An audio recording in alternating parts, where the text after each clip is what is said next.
보고 시작할게. 통합사회라는 과목은 중학교 때 했던 사회랑 도덕 과목을 합쳐놓은 거야. 그래서 통합사회라는 과목이 원래는 15학년도 교육과정부터 들어왔고 고1 때 이제 공부하는 과목인데 이게 2022학년도 기준으로 개정이 됐어. 그래서 새롭게 개정된 통합사회를 이제 이번에 고1이 되는 너희가 처음 이제 배우는 거야. 그래서 통합사회 보면 내신이랑 수능으로 나눠서 볼 건데 이제 너네들 등급제 기존 9등급에서 이제 올해부터 5등급제로 하는 거 알지? 그리고 학점제로 가게 되는데 통합사회는 1, 2 합쳐서 통합사회 1은 1학기 때 배우고 2학기 때 통합사회 2를 배워. 그래서 필수 인수학점이 8학점이야. 이거는 국어, 영어, 수학이랑 동일해. 그러니까 통사가 국영수만큼이나 단위수가 똑같기 때문에 국영수 챙기는 것만큼 통사를 챙겨야 한다는 얘기야. 한국사도 뭐 마찬가지고. 그러니까 거기 기존 등급제가 9등급이었는데 1등급이 4%였단 말이야. 2등급이 14%. 근데 5등급제로 바뀌게 되면서 등급 간 구간이 커졌어. 1등급이 10% 안에 들어가면 되고 2등급이 24%. 그러면 좋은 거 아니냐 하겠지만 대학교 입장에서는 1등급이 아니면 이제 의미가 없는 거야. 왜냐면 10% 안에도 못 들었어? 그러면은 기존 9등급제에서 뭐 2등급, 3등급 정도잖아. 이렇게 파악을 하기 때문에 무조건 이제 내신은 1등급을 받아야 되는 상황인 거야. 그래서 5등급제로 바뀌면서 통사도 학점이 국영수만큼이나 높아서 10% 안에는 들어가줘야 되는 거고, 그 다음에 이제 너희 때부터 수능에 통사를 반드시 치러야 돼. 원래는 기존에는 사탐 총 9과목이 있어. 그 중에서 2개를 선택해서 수능을 쳤단 말이야. 근데 너네부터 이제 고1부터 지금 고1부터는 수능에서 통사를 쳐야 돼. 그럼 이제 문제가 뭐냐? 고1 때 통사를 배우잖아. 고2, 3 때는 안 해. 그러면 고3 때 따로 공부 없이 학교에서 하는 거 없이 바로 통사 시험을 수능으로 봐야 되는 거야. 그러니까 고1 때 제대로 해둬야 고3 때 편해진다 라는 거. 뭐 어떻게 바뀌었냐 그 이전과 비교해서 거기 달라진 목차 보면 개정 전에는 총 9단원이었어. 개정 후에 10단원이 됐지. 1, 2로 나누고 1에 5단원, 2에 5단원, 그래서 총 10단원이 됐어. 한 단원이 추가됐어. 그러면 양이 많아진 거냐? 아니야. 양이나 내용은 그대로야. 그냥 단원을 분리를 했어. 어떻게 했냐면 개정 전에 1단원 인간, 사회, 환경과 행복이라고 나와있지? 이거를 개정 후에 통합사회 1에서 1, 2단원으로 나눈 거야. 그러니까 1단원이 2개로 분리가 된 거야. 그렇게 되면서 총 단원 수는 9단원에서 10단원이 된 거지. 그러니까 내용 자체는 똑같아. 개정 전이랑. 근데 이제 단원 순서라든지 단원명이 조금씩 변화가 있는 거야. 그래서 통합사회 1 5단원, 통합사회 2 5단원. 이걸 어떤 식으로 배우냐면 1학기 때 통합사회 1을 하고 2학기 때 통합사회 2를 해. 1과 2를 비교했을 때 2 단원에 통합사회 2에 해당하는 단원들이 훨씬 어려워. 난이도가. 그래서 1학기 때는 조금 수월할 수 있지만 2학기 때는 이제 갑자기 어려워질 수 있어. 그러면 사회탐구 과목이 총 9과목이라고 했잖아. 일반 사회가 있고 잘 안 나오냐? 사탐을 분리를 해보면 일반 사회가 있고 지리 과목이 있고 윤리 과목이 있고 역사가 있어. 이렇게 4개로 사탐 과목을 분류를 하거든. 일반 사회에 뭐가 들어가냐면 정치와 법, 사회문화, 그 다음에 경제가 들어가. 사회탐구 과목 중에서 지리에는 한국지리 그리고 세계지리 이렇게 들어가고, 윤리에는 생활과 윤리 그리고 윤리와 사상 이렇게 들어가. 그리고 역사 과목에 물론 이제 한국사라는 과목이 따로 있지만 역사에 동아시아사 그리고 세계사 이렇게 들어가. 그래서 우리가 사탐 과목을 배울 때 하나, 둘, 셋, 넷, 다섯, 여섯, 일곱, 과목으로 나눠. 사회 탐구 과목이 총 9과목이 있어. 통사는 그러면 어떻게 배우는 거냐? 이 9개가 전부 다 들어가 있는 과목이 통사야. 조금씩 다 녹아 들어가 있어. 그러니까 실질적으로 한 과목이지만 9과목을 공부해야 되는 과목이 통합사예요. 그렇다 보니까 어때? 엄청나게 양이 많은 거지. 심지어 이거를 이제 작년까지는 수능으로 보지는 않았는데 이제 너네 때부터는 수능으로 봐야 되잖아. 저번 이전 교육과정까지는 수능으로는 보진 않았는데 이제 수능으로 봐야 되기 때문에 이거를 이 각각의 과목들을 다 대비를 해야 수능을 볼 수가 있는 거지. 그래서 조금 범위가 많고 해야 될 게 많아. 그래서 중학교 때 했던 그 사회랑은 조금 달라. 좀 해야 될 게 많아. 그러면 이 9가지 과목들이 녹아들어 있는 게 그 통합사회 1과 2의 단원들이야. 그럼 거기 봐봐. 1단원부터 보자. 거기 통합적 관점, 그 다음에 2단원에 인간사회 환경과 행복 나와 있지. 그 2단원은 뭐에 해당하는 거냐면 일반 사회에 해당하는 부분이야. 그리고 3단원 체크해볼래? 통합사회 1에서 제일 어려운 부분이야. 자연환경과 인간. 개정 후 체크하는 거야. 거기 3단원의 자연환경과 인간. 거기는 어느 부분이냐? 사회탐구 과목 중에서 세계지리 파트야. 그래서 지도가 나오고 세계 기후를 구분하는 문제들이 나와. 그래서 지도 나오면 너희들 일단 알레르기 반응을 일으키기 때문에 힘들어해. 그 다음에 4단원 문화의 다양성. 여기는 짬뽕이야. 세계지리 플러스 사회문화 섞여 있어. 어쨌든 4단원도 지리적인 측면, 지도 역시 봐야 돼. 그다음 5단원 생활공간과 사회는 한국지리 중에서도 인문지리에 해당하는 부분이야. 학교에서 단원마다. 그리고 통합사회 2, 이건 2학기 때 배우는 건데 여기가 이제 어려운 단원들이 많아. 거기 1단원을 별표 표시해볼래? 인권보장과 헌법, 딱 봐도 뭐가 관련있는 것 같아? 정치와 법. 너희들이 통사에서 제일 어려워하는 단원 중에 하나야. 법이 나오잖아 일단. 외울 게 겁나 많아 보이지? 그치?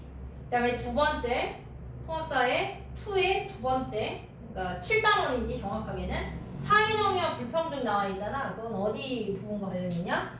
생활과 윤리, 그 다음에 사회문화 단원이 섞여 있어. 그 다음에 3단원에 별표 표시할래? 8단원이라고도 봐도 되지. 시장경제와 지속가능한 발전, 이거는 경제단원이야. 통사에서 제일 어려운 단원 하나를 꼽아라 하면은 다 이거 꼽아. 뭐가 어려웠냐? 계산 문제가 나와. 기회비용 계산하고 무역원리에서 비교우의, 절대우의 계산하고. 일단 기본적으로 계산 문제 나오면 너희들이 힘들어하기 때문에 경제단원에 해당하는 거. 그 다음에 9단원 세계화와 평화. 이거는 섞여 있어. 약간 세계지리 부분 섞여 있고 생활과 윤리에 해당하는 과목이 섞여 있는 부분이야. 그리고 마지막 10단원 미래와 지속 가능한 삶. 여기도 역시 지리단원, 인문지리, 세계지리 중에서도 인문지리 부분이 섞여 있는 부분. 그리고 약간의 그 9단원 세계화 평화 있잖아. 여긴 약간 동아시아사랑 세계사 부분도 조금 찔끔 나와. 그러니까 사실 통사에서 역사 비중은 별로 없기는 해. 학교에서 빼고 가르치시기도 해. 근데 어쨌든 동아시아에서 세계사 부분이 조금 섞여 있어. 9단원 같은 경우. 어쨌든 1단원부터 10단원까지 이 9가지 과목이 다 조금씩 섞여 있는 거라고 보면 돼.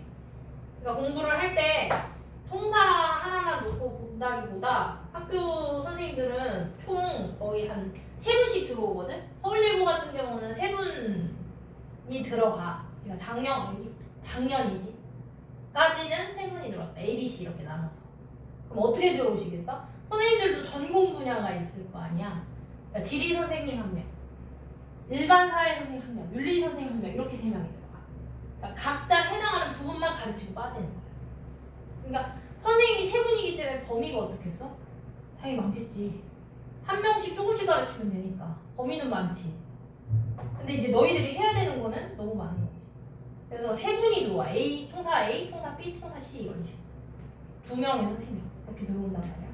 그렇기 때문에 나눠서 공부를 해야 되고, 이제 중요한 건 뭐냐면 통사라는 과목을 배울 때 선생님들이 이거다. 예를 들어서 세계지리 지리 전공 선생님이야. 그러면 통사에 있는 지리의 내용은 난이도가 낮아. 근데 학교 시험 문제 낼 때 그 낮은 것만 내면 변별력을 낼 수가 없잖아. 그러니까 선생님들이 어떤 식으로 가르치냐면 고3 사탐 과목 한국지리, 세계지리에 해당하는 내용을 심화해서 프린트를 주면서 더 알려줘. 그럼 너희들이 실질적으로 공부해야 되는 건 통사가 아니라 한국지리, 세계지리, 사회탐구 과목을 심화 공부를 해야지 시험을 볼 수가 있는 거야. 그러니까 막 프린트나 PPT 이런 걸로 주는 거야. 그것도 문제를 어떤 걸 주냐면 고3들 푸는 거, 뭐 수능 특강에서 따온 문제, 뭐 수능 기출 문제 이런 것들을 주고 그걸 공부하라고 설명해. 그러니까 실질적으로 공부할 때 통사가 아니라 사회탐구 과목을 공부를 해야 되는 거지. 고2, 고3이 푸는 문제들까지 풀어낼 수 있어야 시험을 잘 볼 수 있는 거야. 또 굉장히 중학교 때 배웠던 통사랑은 좀 차이가 있어. 학습 부담이 확 늘어났다. 범위도 그렇고 내용도 그렇고. 그래서 1학기 중간고사 보고 나서 애들이 당황해. 왜냐하면 중학교 때 사회를 생각하고 막 벼락치기 해서 시험을 봤는데 생각보다 점수 안 나오는 거지. 중학교 때 사회랑 다르다는 걸 느끼고. 그래서 이거는 내신만 딱 하고 빠지는 게 아니라 너희 같은 경우는 수능도 봐야 되기 때문에 고1 때 확실하게 챙겨놔야 되는 거야. 그러면은 이제 저번 교육과정이랑 차이가 뭐냐? 거기 보면 대비 포인트 논서 수령 문항의 확대라고 나와 있지. 지금보다 서술형 혹은 논술형 문항이 확대가 될 거야. 그러니까 객관식은 모르면 찍을 수라도 있지만 주관식은 찍을 수가 없잖아. 그지? 그리고 주관식 서술형은 배점이 커. 그래서 그것에 대비할 필요가 있고, 그 다음에 수능 같은 경우는 과목 통합형. 이게 시험 문제 수능은 평가원에서 수능이 어떻게 나올 것이다, 2028학년 수능부터 어떻게 나올 것이다 라고 이제 공개를 했거든. 거기서 어떻게 공개를 했냐, 한 문제가 있는데 한 문제를 내는데 거기에 윤리, 지리, 그리고 일반 사회가 다 섞여 있는 문제를 내. 그러니까 이거 하나 중에 하나라도 모르면 문제를 풀 수가 없는 거야. 그러니까 그렇게 통합형 문제를 내는 거야. 한 문제를. 총 20문제가 나오거든 수능에서. 그 20문제를 다 이런 식으로 통합형으로 내겠다 이거야. 앞으로는. 그러니까 결국에는 수능 대비하려면 이 9가지 과목을 다 공부를 해야 시험을 볼 수 있는 거지. 다 알아야 되니까. 예전에는 2개씩, 이전 교육과정에서는 2개씩 선택했단 말이야. 예를 들어서 나는 사문이랑 생윤 수능 볼 거야. 그럼 이거 2개만 하면 됐단 말이야. 너네 때부터는 다 해야 되는 거지. 그래서 조금 힘들어졌어. 난이도 자체는 2개를 할 때 그렇잖아. 우리가 시험 볼 때 범위가 적으면은 더 어렵게 나오잖아.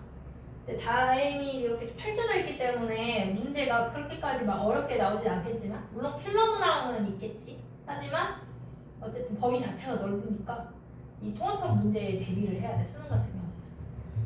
어쨌든 통사는 이런 과목이다. 그래서 단어 구성표 잘 보고 사회탐구 과목 중에서 어떤 과목에 해당하는지도 봐두면 좋겠지. 통합사회라는 과목 자체가 낯설을 테니까. 그래서 통사는 이렇게 구성이 되고, 수업은 어떤 식으로 할 거냐면 총 10단원이잖아. 그래서 한 주에 한 단원에서 2단원씩 진도를 나갈 거야. 그러면 선생님 이렇게 많은데 어떻게 2달 동안에 다 끝낼 수 있나요? 전체 다 할 수는 없고 큰 대단원이 있잖아. 그 대단원에 소단원이 있을 거 아니니. 예를 들어서 1단원에 뭐 소단원 이렇게 들어갈 거 아니야. 이 소단원들 중에서 중요한 부분, 소단원 1개 정도 한 단원당 그 부분만 볼 거야. 그래서 중요한 부분만 보고 전범위를 풀 때 꼭 알아야 되는 단원들 위주로 정리를 할 거고, 그리고 교재를 펴보면 첫 페이지에 거기 제목에 맨 위에 1단원 인간사회 환경과 행복이라고 나와있잖아. 이게 실질적으로 1단원이 아니라 1단원에는 X 표시하고 1단원에서 2단원에 해당하는 거야. 왜냐면 애초에 1단원이 2개로 나뉘었다고 그랬잖아, 개정되고 나서. 그래서 사실상 오늘 2단원을 정리를 하는 거야. 그래서 1단원과 2단원을 정리를 할 거고, 수업은 어떻게 전개가 되냐면 거기 한판 정리라고 나와있지. 선생님 판서를 많이 할 거야. 거기 비어있는 빈칸들을 선생님이 판서하는 대로 같이 따라서 쓴다라고 보면 돼. 그렇게 정리를 할 거고, 그 다음에 3페이지로 가면 하단에 페이지 수 적혀있어. 왼편에 OX 빈칸 채우기 있잖아. 선생님 설명하고 내용 본 다음에 OX 채울 거고 빈칸 채울 거고, 그 다음에 세 번째 연습 문제 풀어볼 거. 뭐 이렇게 전개가 될 거고 쭉 넘어가 보면 46페이지 다음에 공용한 마리가 나올 거야. 46페이지 다음에 공용 나오지? 이건 과제. 그러니까 매주 과제를 줄 건데 한 50문제 정도? 매주? 많으면은 한 80문제 정도 이렇게 나갈 거야 매주. 일주일로 나눠서 치면 그렇게 많은 양은 아니거든. 배운 부분에 해당하는 문제 과제로 내줄 건데 맨 뒤에 보면 답지를 선생님 줬어. 해설지를. 그래서 문제는 숙제는 하고 나서 문제 풀고 나서 1차 오답을 해보는 거야. 그리고 해설지 봐도 이해 안 되는 거 선생님한테 질문. 이런 식으로 진행할 거고 교재 맨 앞에 보면 선생님 이름이랑 번호 있거든. 그래서 만약에 공부하다가 이해 안 되는 거나 문제 풀다가 질문이 있다 그러면 뭐 수업 시간에 선생님한테 해도 되고 아니면 카톡으로 해도 되고 질문은 그렇게 할 거야. 그래서 이번 겨울방학의 목표는 문제를 푸는 게 중요한 게 아니고 보면 물론 뭐 작년에는 없었어. 작년에 특강했을 때 여기 애들은 과제는 안 밀리더라고. 다 풀어왔는데 만약에 과제가 시간이 부족해서 못하는 상황이어도 해설지를 줬기 때문에 특강 끝나고 나서 풀어도 상관은 없는데 일단은 선생님 만날 수 있을 때 질문을 할 수 있으니까 특강 끝나면 선생님 또 못 볼 수도 있잖아? 그러면 질문을 못하니까 될 수 있으면 이 특강 기간에 문제를 풀고 채점하고 질문하고 하는 게 좋겠지? 그런 식으로 하면 되고 그리고 매주 테스트를 볼 거야. 테스트는 단답형이나 OX 정말 속 들었어? 하는 정도의 난이도로 출제할 거니까 매주 테스트 보고 수업 시작하자마자 테스트 보고 그 다음 진도 나가고 이런 식으로 전개가 될 거고 3시간 수업이기 때문에 1시간마다 쉬는 시간 10분씩 죽어 화장실은 그때 가면 돼.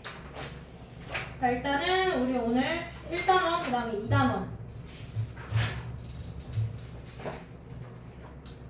정리를 해보도록 하자. 거기 통합적 관점과 통합적 관점 첫 번째 인간사회 환경을 바라보는 여러 가지 관점 표가 2개가 있지. 그 다음에 행복.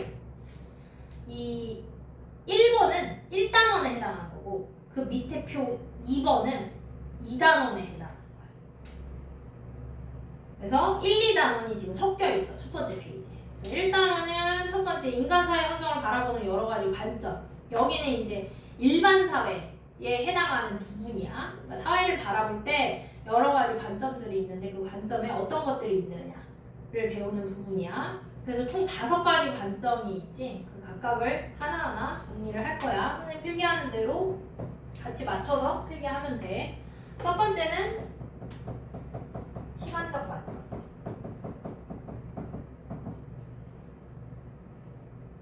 시간적 관점은 예시를 먼저 적을게. 거기 맨 끝에 예시 나와 있지. 예시를 듣고 설명을 들으면 더 이해가 잘 되니까. 대표적인 예시로 뭐가 있냐면 독도는 우리 땅이잖아. 근데 그 우리 땅이라고 그냥 우기기만 하면 안 되겠지. 증명을 해볼 수 있어야 되잖아.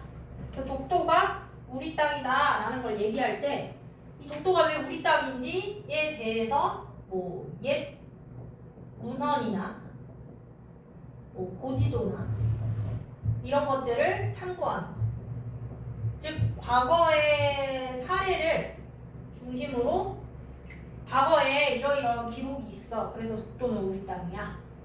즉 역사적인 부분을 고려하면 시간적 관점이야. 독도는 우리 땅이야. 왜냐하면 과거의 옛 문헌에 이렇게 나와 있어. 옛 지도에 이렇게 표시가 되어 있어. 그런 역사적인 배경이나 맥락 이런 것들을 고려하는 거야. 그래서 예시를 먼저 적었고 의미에다 적으면 돼. 의미에다는 뭐라고 적냐면 시간적 관점이라는 것은 시대적인 배경이나 상황, 맥락을 바탕으로 사회 현상을 이해하는 관점이야.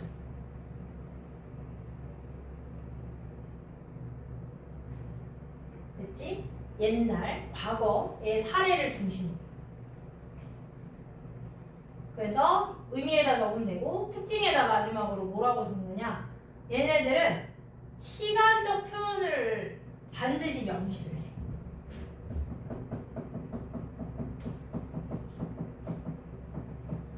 예를 들면 이런 거지. 과거에 뭐 30년 동안 이런 표현을 많이 써. 그래서 제시문에서 뭐 과거에 10년 전에 일제강점기에는 이런 시대적인 표현, 맥락이 나오면 시간적 관점인 거야. 그래서 과거에 이랬기 때문에 우리는 지금 어떻게 해야 되는지, 그러니까 과거의 상황을 바탕으로 지금의 해결책을 제시하는 게 바로 시간적 관점이다. 그 다음에 두 번째, 공간적 관점.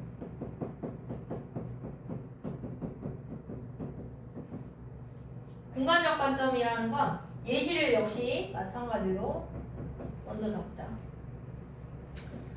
자연 환경과 인문 환경이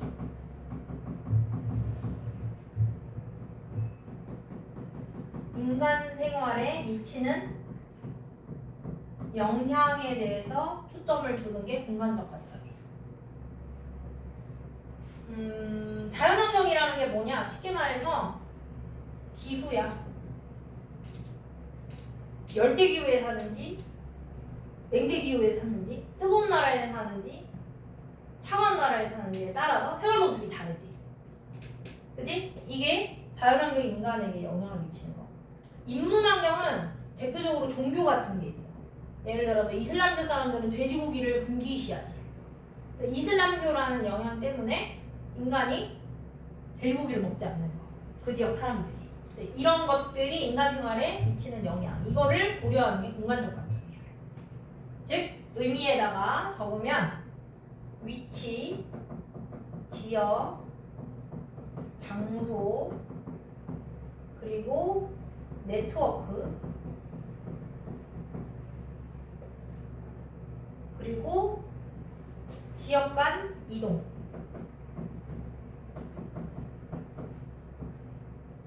을 바탕으로 사회 현상을 이해하는 관점이야.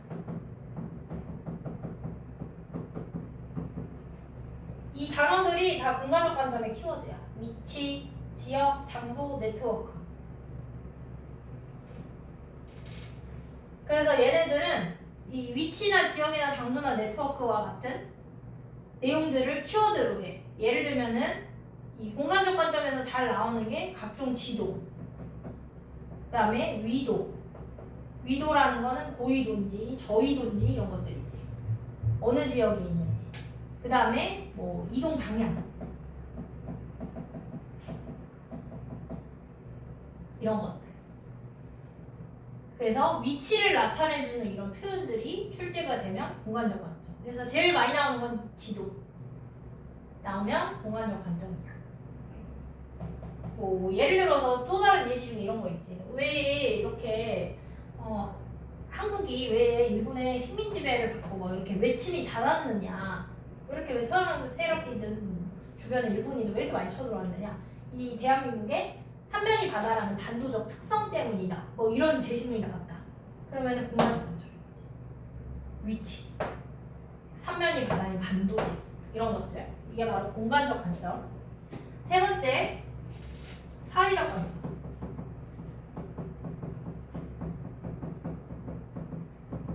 사회적 관점은 예시를 먼저 적자. 예를 들면 이런 거지. 우리 지역에 화장장이 들어온대. 화장장이라는 것은 뭐야? 시체를 태우는 거지.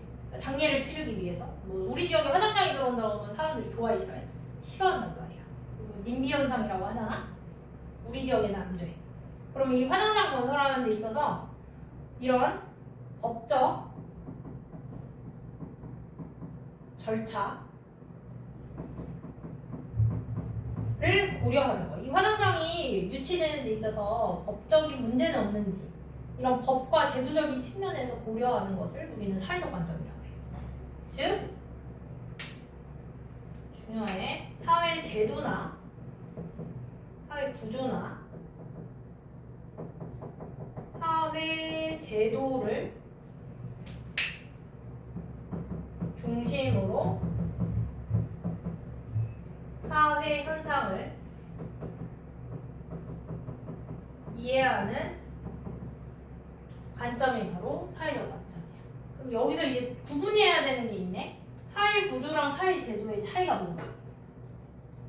사회 구조와 사회 제도의 관계는 숲과 나무의 관계야. 사회 구조를 숲이라고 보면 되고 사회 제도를 나무라고 보면 돼. 그럼 뭐가 더 큰 개념이야? 사회 구조가 더 큰 개념이지. 사회 구조는 인간이 어떤 행동을 하게끔 혹은 하지 못하게끔 만드는 사회적 틀이라고 보면 돼.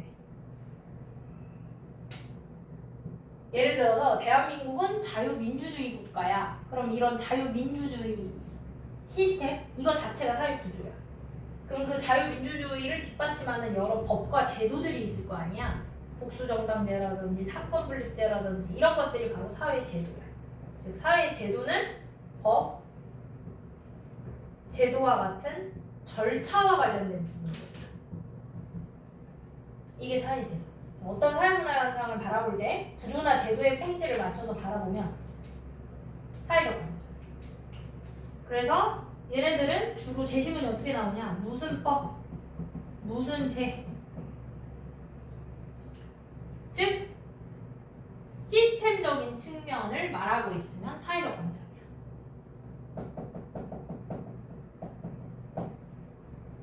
어렵지 않아, 사회적 관점은. 그래서 법이나 제도 말하고 있으면 사회적 관점이야. 그다음 마지막 관점, 윤리적 관점.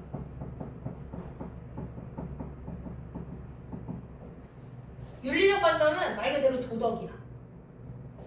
대표적인 예시 맨 끝에 예시를 먼저 적으면 이런 거지. 욕구와 양심 사이에서 무엇을 선택할 것인가. 우리가 항상 갈등하는 거잖아. 예를 들어서 내가 다리가 부러져서 깁스를 하고 있는데 버스에 노약자석에 앉았어. 나는 약자니까. 근데 나이가 지긋하신 할머니가 타셨어. 그럼 내가 자리를 양보해드려야 되나 말아야 되나. 갈등을 때리게 되지. 욕구와 양심 사이에서 끊임없이 갈등을 하면서 이 와중에 뭘 하게 돼? 무엇이 맞는 것인가를 생각하게 되지. 즉 이 사이에서 가치 판단이라는 걸 한단 말이야. 말이 어려운데 가치 판단이라는 건 앞으로 자주 접하게 될 표현인데 가치 판단은 말 그대로 옳고 그름을 따지는 걸 가치 판단이라고 해. 옳은 게 무엇인지 그른 게 무엇인지를 고려한다? 그러면 그게 가치 판단이야.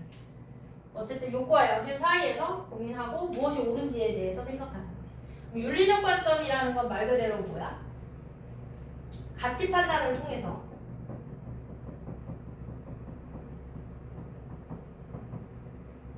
올바른 방향을 제시하는 관점이 바로 윤리적 관점이야. 여기서 조심해야 되는 건 가치 판단의 반대말이 있어. 가치 중립이야. 반대말로 나오면 틀리는 거지. 가치 중립은 옳고 그름을 판단하지 않는 건 팩트만 보는 거지. 가치 중립. 근데 윤리적 관점은 기본적으로 가치 판단을 해. 무엇이 옳다, 무엇이 그르다. 그래서 이쪽으로 가는 게 옳은 방향이겠어. 라는 것을 얘기하는 거지. 그래서 얘네들은 제시문이 나왔을 때 무엇을 얘기하느냐? 윤리적인 책임을 얘기해.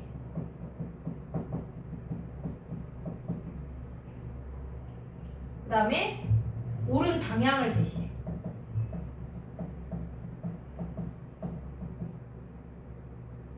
윤리적, 다른 말로 도덕적 책임.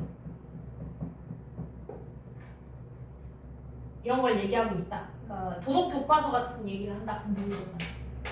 그럼 이제 마지막으로 얘는 뭐냐면 다섯 번째는 이 1번부터 4번까지를 합한 거야. 그게 바로 뭐냐? 통합적 관점이야.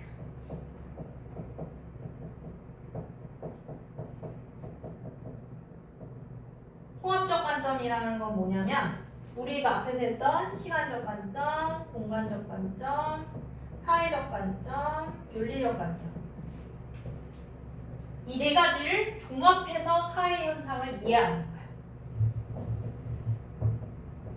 의미에다가 적으면 돼. 얘는 특징에다는 뭐를 적을 거냐면 이렇게 적으면 돼. 우리 사회 현상은 너무나 복잡하단 말이야. 그렇잖아. 예를 들어서 저출산 고령화 문제다. 그러면 많은 원인이 있지. 어느 한 가지 원인을 딱 꼽을 수는 없잖아. 그리고 사회의 현상 굉장히 복잡하단 말이야. 근데 이거를 어느 한 가지 측면에서만 바라보면 되겠어? 안 되겠지. 다양한 측면으로 고려를 해야 돼.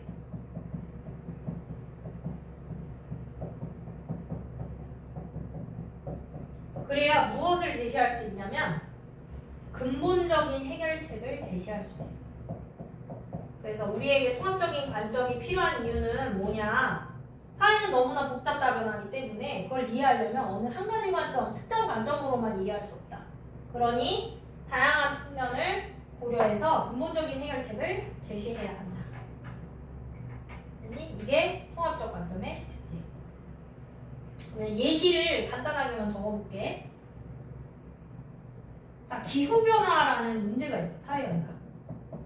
너무 뜨거워지는 거야, 지구가. 지구온난화를 말하는 거야. 이 기후변화에 대해서 다양한 관점을 고려하는 거야. 4가지 관점으로 나눠서. 먼저 시간적 관점. 과거 10년 동안, 20년 동안, 30년 동안 어떻게 기후가 바뀌어왔는지, 온도가 어떻게 바뀌어왔는지 그 변화에 대해서 고려한다. 그럼 시간적 관점. 공간적 관점은 해수면이 점점 상승하고 있어서 침몰되는 지역이 생기고 그래서 기후 난민이 생기게 된다. 지역적으로. 그러면 공간적 관점. 사회적 관점은 그래서 우리가 어떤 노력을 하느냐. 각국의 정상들이 모여서 기후변화 협약을 체결한다. 이런 협약, 조약 이런 내용들 나오면 사회적 관점. 윤리적 관점은 그러면 선진국과 개도국이 어떻게 다른 책임을 져야 하느냐. 이 온난화 문제에 대해서. 그러면 윤리적 관점. 한 가지 현상에 대해서 다양한 관점에 기초해서 해결책을 제시한다. 그럼 통합적 관점. 우리한테는 그래서 결국에는 어느 한 가지 관점만 보면 안 되고 통합적 관점이 요구된다. 이게 이 단원에서의 결론이야. 어렵지 않지? 자, 그러면 지금 정리한 내용들 OX를 한번 채워보도록 하자. 1번부터 9번까지만 풀면 돼. 4페이지 1번부터 9번. 보면서 채워도 될 개념. 아직 못 외웠을 테니까.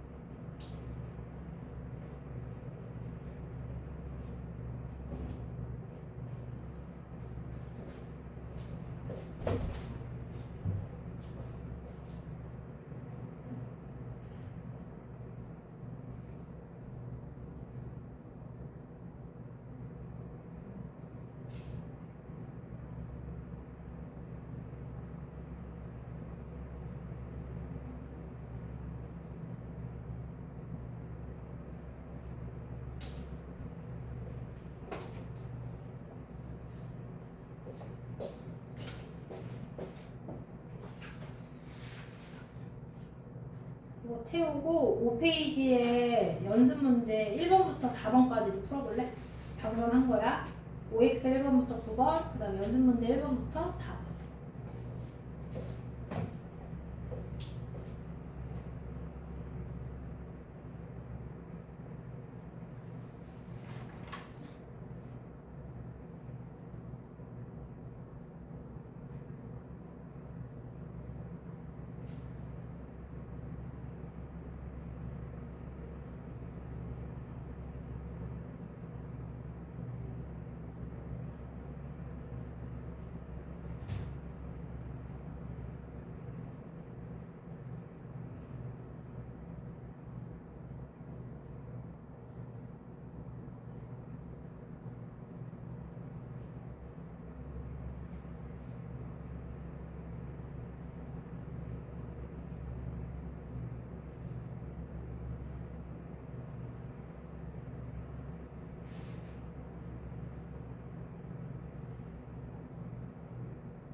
풀었어?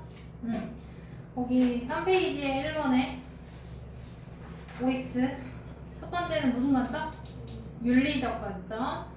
거기 도덕 가치 판단, 주관적 방향성 이런 것들 나오면 윤리적 관점. 2번은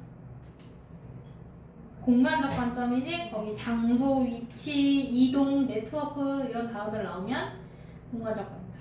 세 번째는 사회적 관점. 사회적 관점은 거기 사회 구조, 사회 제도 이런 거 나와 있지.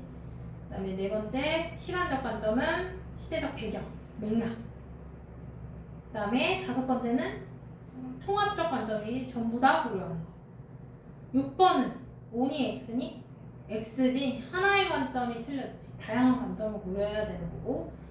7번은 O지. 경계를 넘어서 종합적으로, 통합적으로 이해해야 된다. 8번은 X. 불가능이 틀렸지. 오히려 여러 가지 관점으로 고려를 해야 되는 거고. 9번은 X지. 한 영역이 아니라 다양한 영역을 고려해야 해. 자, 연습 문제로 가서 1번의 답 몇 번이니?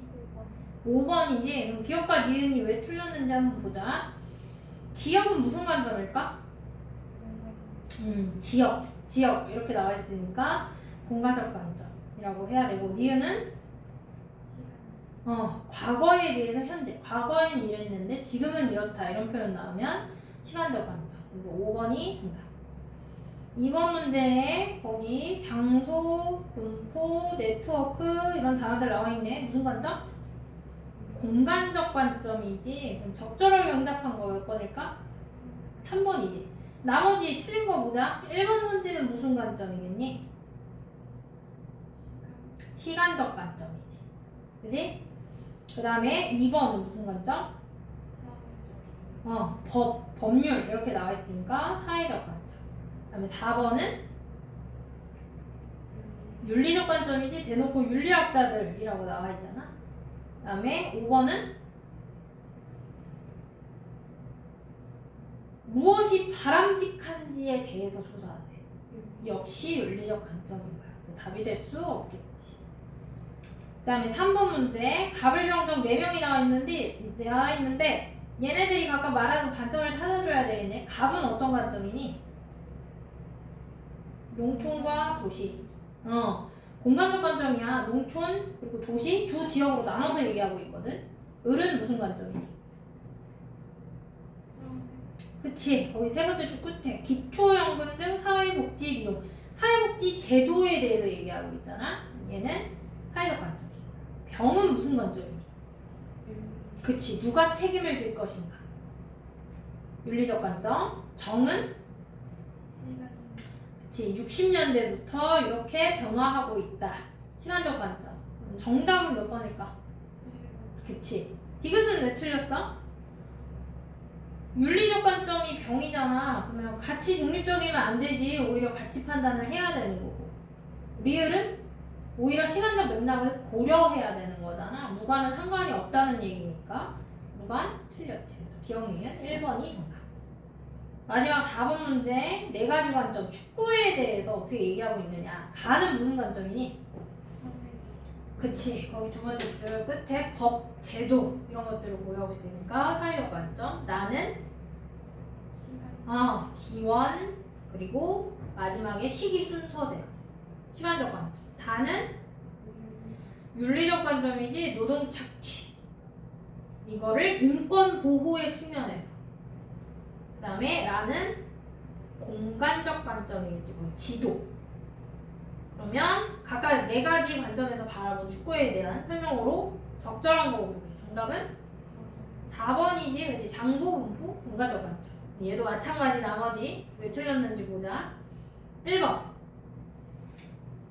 사회현상을 시간의 흐름 속에서 파악하는 건 가가 아니라 나로 연결을 시켜줘야 되겠지. 틀렸고. 2번에 나가 아니라 뭐니?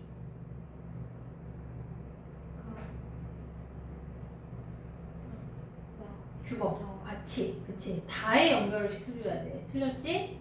3번은 뭘로 연결을 시켜줘야 돼? 나에 연결을 시켜줘야 되기 때문에 틀렸고. 그다음 5번에 어느 한 가지 관점에서 많이 틀렸지. 다양한 관점, 이 네 가지 관점을 전부 다 고려하는 게 통합적 관점. 네, 여기까지가 이제 1단원에서 우리가 주로 배우는 내용들이야. 다시 앞으로 한판 정리로 넘어올래? 네, 이번에는 2단원에 해당하는 부분 조금 정리하다가 쉬도록 하자. 거기 보면 행복의 의미와 기준이라고 나와 있잖아. 여기는 이제 행복이란 무엇인가 이런 것에 대해서 배우는 단원이야. 그러니까 사실 1, 2단원은 통사에서 제일 쉬운 단원들이야. 그래서 행복이란 무엇인가를 사성과별로 다르게 얘기한단 말이야. 내가 생각하는 행복이란 말이야. 이런 거야. 라고 얘기해. 그래서 사상가들 이름을 이제 외우게 될 거야. 여기는 사회사고 과목 중에서 생활과 윤리에 해당하는 부분이야. 행복이란 무엇인가. 그러면은 거기에 선생님 나눠놨어. 첫 번째는 서양사상가, 두 번째는 동양사상가 라고 나와 있는데 서양사상가 조금 정리하다가 쉬도록 하자. 거기 첫 번째 누구를 적을 거냐면 행복에 대한 관점. 서양사상가 중에서도 아리스토텔레스.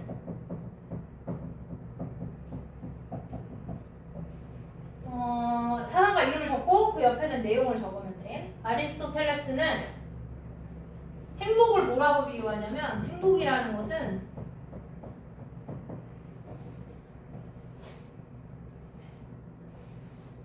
최고선이야 이렇게 얘기해. 최고선의 의미는 뭐냐? 최고의 선이다 이 얘기야. 선은 좋음을 의미하지. 좋을 선자야. 좋음 중에서도 따봉이다 이거야. 그러니까 이거야. 왜 열심히 공부를 해? 점수를 잘 받으려고. 점수를 왜 잘 받으려고 그래? 좋은 학교에 가려고. 좋은 학교 왜 가려고 그래? 좋은 데 취직하려고. 좋은 데 왜 취직하려고 그래? 돈 많이 벌려고. 돈은 왜 많이 벌어? 사고 싶은 거 다 사려고. 사고 싶은 거 왜 다 사고 싶어? 그래야 행복하니까. 그 끝에 뭐가 있다는 거야? 행복이 있다는 거야. 즉 아리스토텔레스에게 있어서 행복은 최고의 선이며 삶의 궁극적 목적인 거야. 내가 행복해지기 위해서 이 모든 것들을 한다 이거지. 그럼 어떻게 하면 행복해질 수 있느냐? 아리스토텔레스는 사람만 가지고 있는 거. 그게 바로 이성이지. 행복해지려면 이성의 기능을 발휘하는 삶을 살 때 행복해진다라고 봐.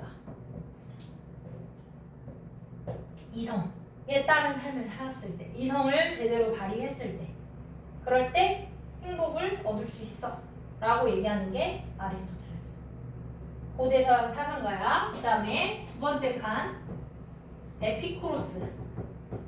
얘네들 이름들이 다 이상한데 얘네들은 다 고대 서양 사상가이기 때문에 이름이 조금 어려워. 이름을 좀 잘 봐둬야 되는데 에피쿠로스.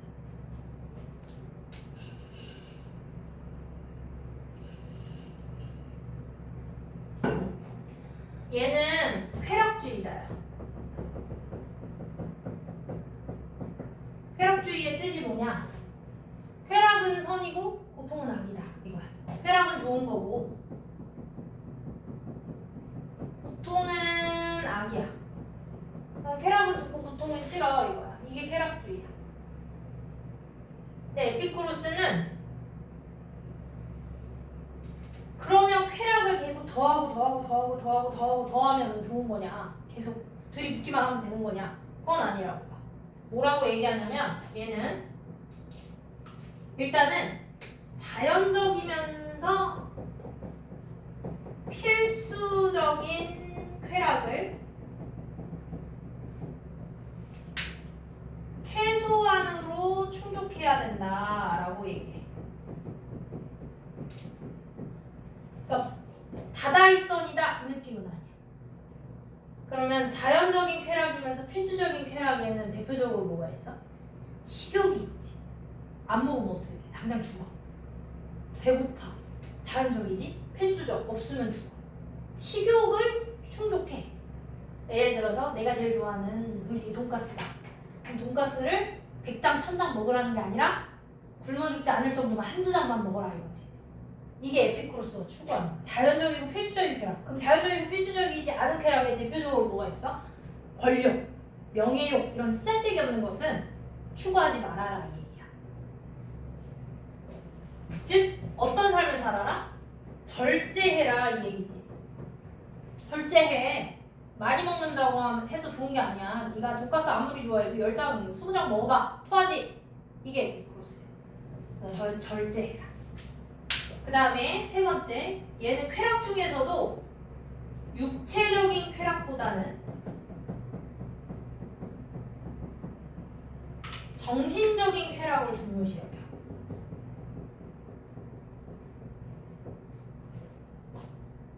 정신적 쾌락이라는 건 정신적으로 영혼을 가다듬는 거 있지. 그냥 달콤하고 편안하고 이런 것보다는 몸의 편안함보다는 그런 정신적 쾌락을 추구해. 고상한 쾌락. 그래서 얘가 추구하는 건 뭐냐? 몸에 고통이 없고 마음에 불안증이 없는, 몸에는 고통이 없고 마음에 불안이 없는 평정심의 상태를 추구하는 게 에피쿠로스야. 그래서 이제 학교에서 내신을 배우기 시작하면 몸에 고통이 없고 마음에 불안이 없는 상태를 지칭하는 단어도 배워.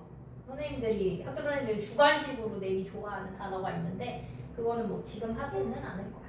그냥 대충 내용만 파악하고 이게 에피쿠로스가 얘기한 거야 라는 정도만 알고 있으면 돼. 이게 에피쿠로스 세 번째 스토아파. 스토아파는 에피쿠로스 학파랑 비교해서 많이 물어보는데 같은 시기야. 얘도 마찬가지 고대. 학파를 싸잡아서 그냥 스토아 학파라고 해. 얘는 사상과 이름 따로 구분 안 해도 되고, 얘는 뭐라고 얘기하느냐? 이성을 중요시 여겨. 신과 인간에게 공통적으로 부여된 게 바로 이성이다. 이렇게 막. 그래서 그 이성에 충실한 삶을 살았을 때 행복해질 수 있다. 라고 얘기하고, 그 다음에 얘가 얘기하는 게 뭐냐? 정념에 지배되지 않는, 어려운 단어가 나왔지? 설명할 거야 일단. 쓰고 정념에 지배되지 않는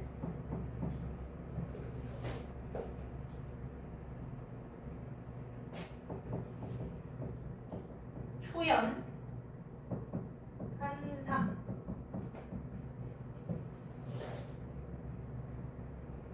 얘기해. 그럼 정념과 초연이 무슨 뜻이냐?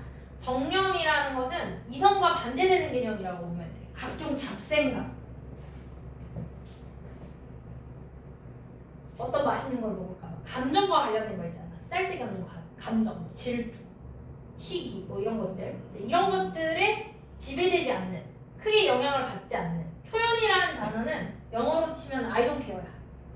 그러니까 마치 해탈한 것처럼 그냥 정념에 얽매이지 않는 삶, 그리고 그 자연 법칙에 순응하는 삶.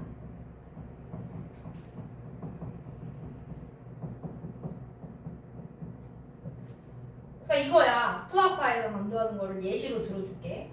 자, 예를 들어서 내가 오늘 친구를 만나기로 했는데 비가 갑자기 엄청 내려. 뭐 우산을 쓰고 내렸는데 우산 쓰나만 안 해. 다 젖어.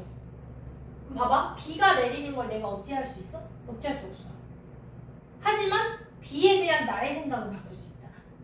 오히려 비가 와서 실내에서 좋은 거 뭐 카페 투어하면 되겠다. 이런 식으로 약간 원형적 사고로 돌리는 거지. 그러니까 스토아파에서 강조하는 건 뭐야? 자연현상 자체를 내가 어찌할 수 없어. 이미 일어난 일에 대해서 내가 어찌할 수 없어. 다만 그것에 대한 나의 생각과 태도는 바꿀 수 있지 않냐는 거지.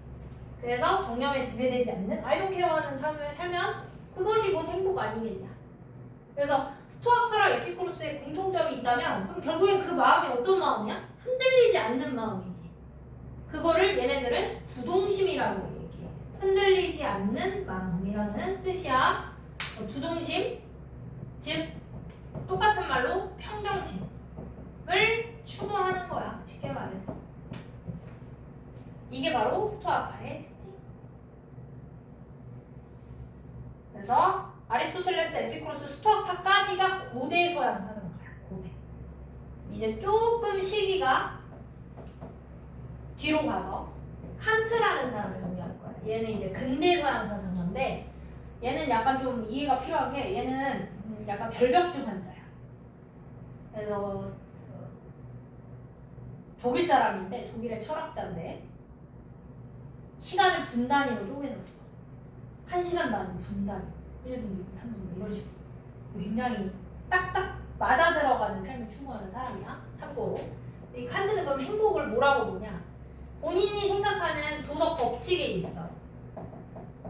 그거를 조금 어려운 말로 칸트는 정언명령이라고 했거든. 지금 단계에서는 그냥 알아만 줘. 정언명령. 정언명령의 뜻은 반드시 지켜야만 하는 도덕 법칙이야. 도덕 법칙에 부합하는 삶. 그게 곧 행복이다 이 말. 즉, 이 도덕 법칙은 당위적이야. 당위라는 말이 어렵게 나오지. 당위는 무슨 뜻이냐면 마땅히 뭐뭐 해야 한다 혹은 마땅히 뭐뭐 하지 말아야 한다 이런 뜻이야. 예를 들어서 살인을 해서는 안 된다. 인간의 생명은 소중히 다루어야만 한다. 이게 당위야. 그래서 그러한 도덕 법칙에 부합하는 삶을 살 때 행복해질 수 있어. 조심해야 되는 건 칸트는 행복이 궁극적 목표냐? 그건 아니야. 칸트에게 있어서 삶의 궁극적 목적은 도덕 법칙에 부합하는 삶이야. 그래서 도덕 법칙에 부합하는 삶을 살았을 때 행복해질 수도 있고 아닐 수도 있을 뿐. 그치? 그래서 얘는 행복이 궁극적 목적은 아니다라는 거 알아둬야 돼.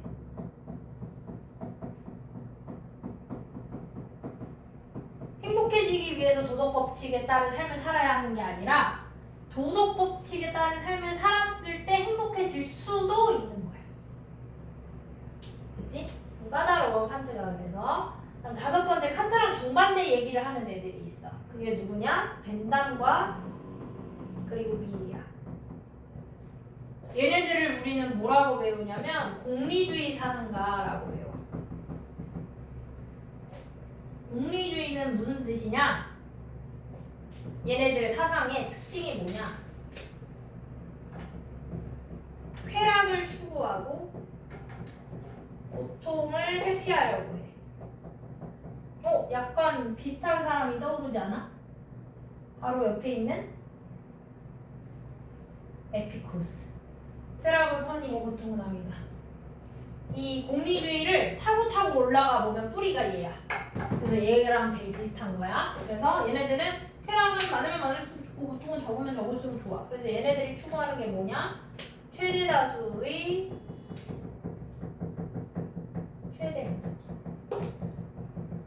최대한 많은 사람이 최대한 많이 행복해지면 그것이 좋은 거다 이거야. 그러니까 플러스가 배가 되면 좋다. 다다익선이다. 뭐 이 느낌이야. 물론 벤담과 밀의 차이점도 있어. 근데 뭐 그것까지는 하지 않을 거고 공리주의의 특징만 정리를 할 거야. 그래서 최대 다수의 최대 행복을 추구하는, 그러니까 완전 칸트랑 반대인 거지. 칸트는 도덕 법칙에 따른 삶, 이성 중심인 건데 얘네들은 감정 중시, 감정을 중시하게, 감정. 고통과 쾌락이라는 감정을 고려한다. 이게 벤담과 밀. 얘네들이 이제 공리주의 사상가. 됐니? 여기까지가 이제 서양 사상가야. 서양까지만 정리하고 얘네들은 참고로 근대 사람이야. 근대 서양 사상가고 아리스토텔레스, 에피쿠로스, 스토아카는 고대 서양 사상가야. 이걸 왜 구분할 필요가 있냐면 가끔 문제에서 다음은 고대 서양 사상가다 이런 식으로 힌트를 줄 때가 있어. 그러면 고대면은 칸트나 뭐 벤담밀은 들어가면 안 되는 거지. 그래서 웬만하면 좀 알아둘 필요는 있어. 일단은 여기까지 정리하고 잠깐 10분 쉬었다가 뒤에 동양 사상 정리하도록 하자. 지금 5분이지? 15분에 시작할게. 화장실 갔다 오고 물 마실게.